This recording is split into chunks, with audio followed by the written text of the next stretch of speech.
Hey gang, Zippo again.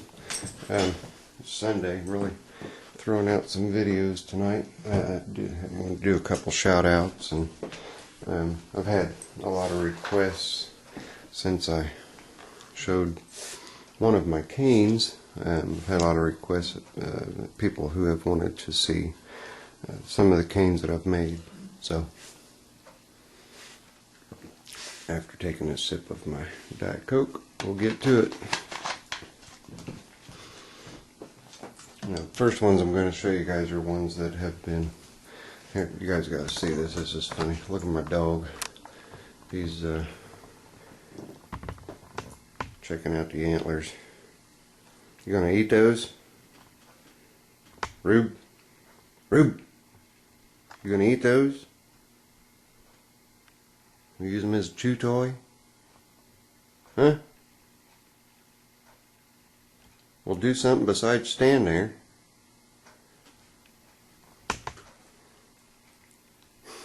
He's like, I'm innocent, I tell you, I didn't do anything. Baloney, I know better. Okay, anyway, I'm going to show you guys some of the canes that people have gotten for me or that I've picked up that I did not make. One is a very special cane to me. It's a shillelagh. For anyone who isn't familiar with that, in Ireland there's a particular tree that's used to make a walking stick, and the walking stick doubled as a club. I'm trying to think, it's blackwood, I think is the name of the wood. I'm not positive, but some craftsmen in Ireland decided they were going to make their own versions of shillelaghs and do fully carved walking sticks or shillelaghs. So a friend of mine went to Ireland, was on a cruise, and Ireland was among the stops, and she picked up a shillelagh for me. And it's not just any shillelagh, it is the last shillelagh that this gentleman was going to make, because he had recently found out that he was terminal with cancer, and that he was going to take the rest of his time to take care of his bucket list, so to speak. And I've got a plaque and a picture of the gentleman who made it, along with him working with the cane itself. But I'll get this part of it first here. There's shamrock. Of course, you got to have shamrock from Ireland. But if you look at the whole thing, now there is a brass cap that was on here. The stick was too long and I'd cut it down for my height. I've still got that piece. They're typically encased in brass on the ends. I've got another cane I can show you here that resembles what was done on the base of it. You can see that hand-hammered brass there. That's pretty much what was on the end of the shillelagh. But anyway, let's go back.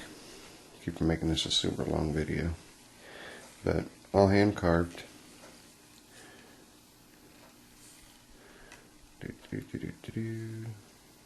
There's the shamrock again. A little bit of braiding done there. Getting towards the top. Now the top's really cool. I gotta fish this through my tripod to get a good picture of it in there. Look at that. How's that for cool? Irish setter. Pretty neat and nifty, huh? And when it was done, my friend went and picked it up, and the shellac on it was still wet, and it was wrapped in newspaper. She hand carried it, refused to check it. She said, I'm absolutely not going to let this out of my hands whatsoever. So, if you're not going to let me fly your plane because I won't give you this walking stick, then I'll fly a different airline. And by God, that's what she did when she got home. But when she brought it to me, it was still wrapped in the newspaper from Ireland, which was pretty cool, and I kept that also. But this is my most prized walking stick. The ones I make for myself, yeah, they're nice, but this one has a lot of meaning, and it traveled a great distance, and the hands that touched it, the hands that carved it. It's just a special spot.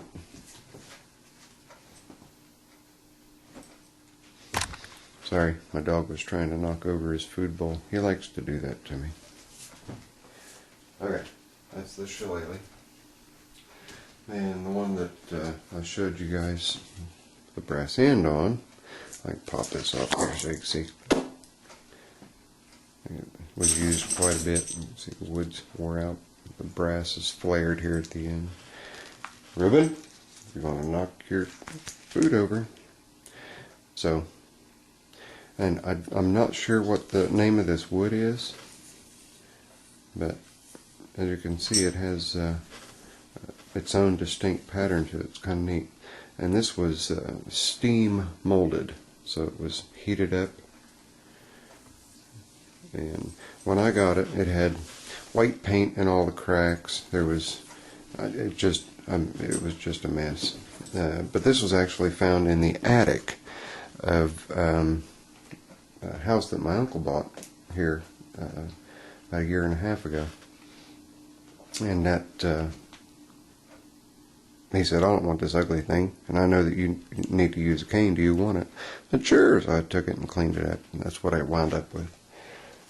Okay, more that I did not make. This one's really neat. This one's made out of oak, and it's twisted, sister. Look at that. Isn't that wild? Get it back here so you guys can see. That's a pretty unique carving job. That took some time and some patience. That's getting rid of a lot of wood. Again, I did not make this one.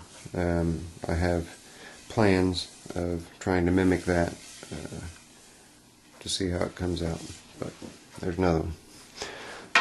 Let's move right along because we're burning up time here. You guys saw this one in my video. With a spiral on it. Enough to make you dizzy. Okay. Next, oh, by the way, those two dowels, those two rods, and those two horse hames, they're going to go to somebody. And that somebody's, when I get them finished, will be Mr. and Mrs. 5.56. So when you guys see this video, you'll see the beginnings. Got your horse hame ends and two blank canvases, just two long wooden dowels. So when you guys get to finished product, you'll know all the work that's gone into them. Next, I don't recall what the tree was with this one, but I had a real good time doing it, and it's really strong. Even though it is real thin, it's real strong. So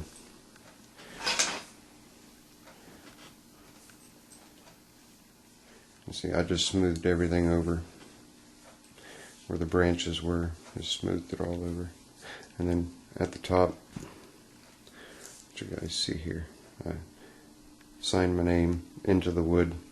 Now, all I did, I just went through the very lightest, or the very darkest part of the bark down into a lighter shade of the bark. There's two levels of bark so that my name would show up there. And you can also see, if you look right around this part right here, this is lighter than that one. Light, dark, light, white, so on and so forth. But all this is hand carved, and this is copper braided. Is that the braided? Yep, that's the braided copper down there on that ring. And then this is twisted copper up here and up here. And then here's the handle. This one's kind of cool.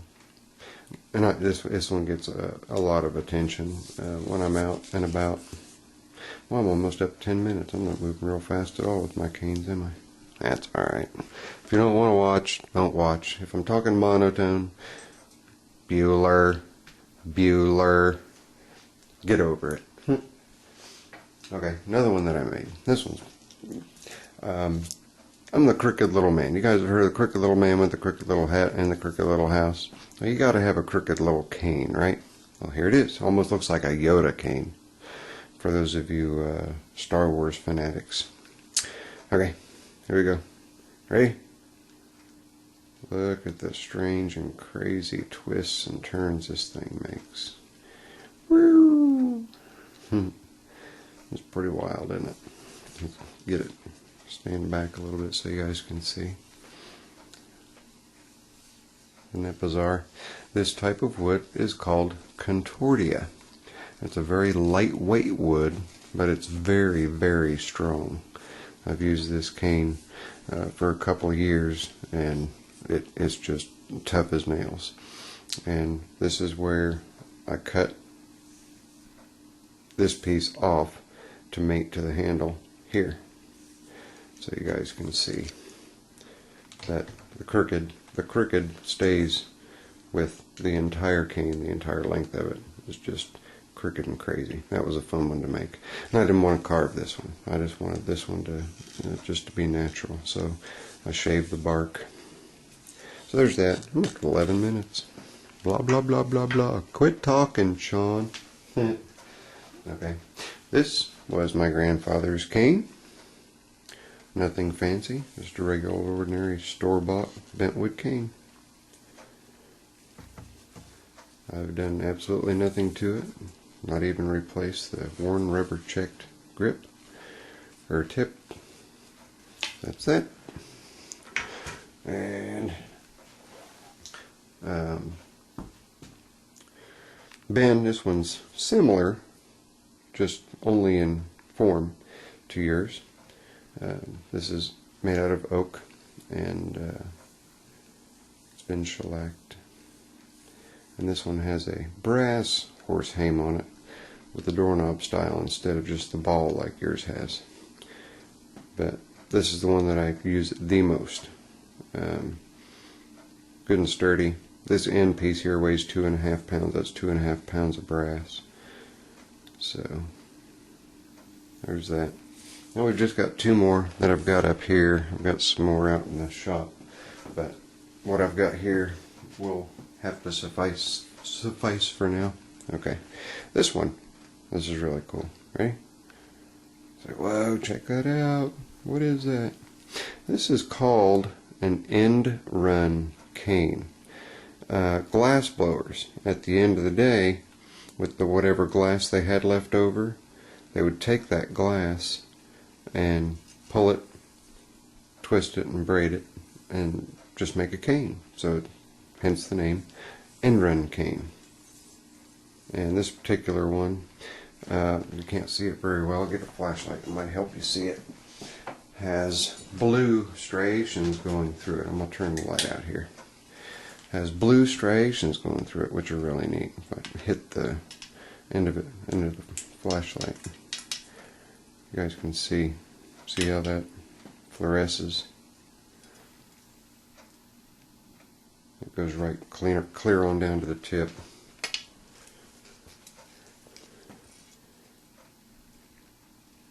So that would be called an end run cane. Very neat. Okay, that's that. And the last cane that I made was actually for the invention convention for my 12-year-old daughter, and that was done last year when she was in 5th grade. And the project was a nighttime walking cane for the blind.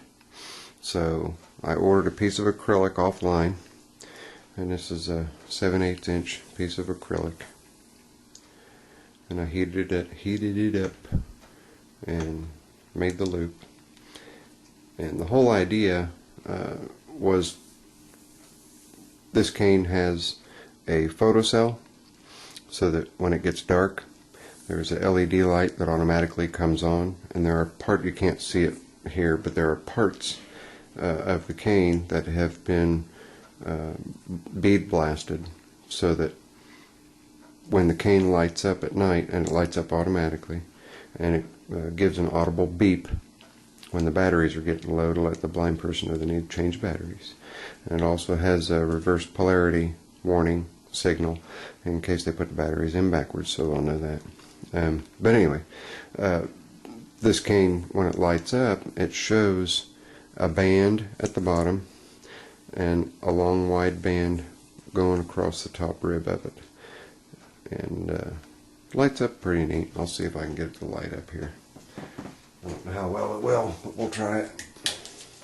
You guys might see a good bit.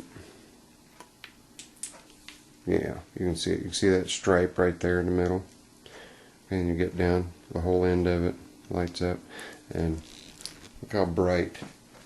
That's the end. That's that light going clean through the entire cane. And there's a lot of handprints and fingerprints on it, which adds to things. But you see that band right there. Just goes clean down the whole thing. And so this is a nighttime blind person's walking stick, and that's just so that anybody in the area sees the walking stick, so the blind person is safe and sound and won't get run over. And that's it. This is Zippo. I've hit over 16 minutes. I'm sorry if I've bored anybody. It's Zippo. Later. I'm out.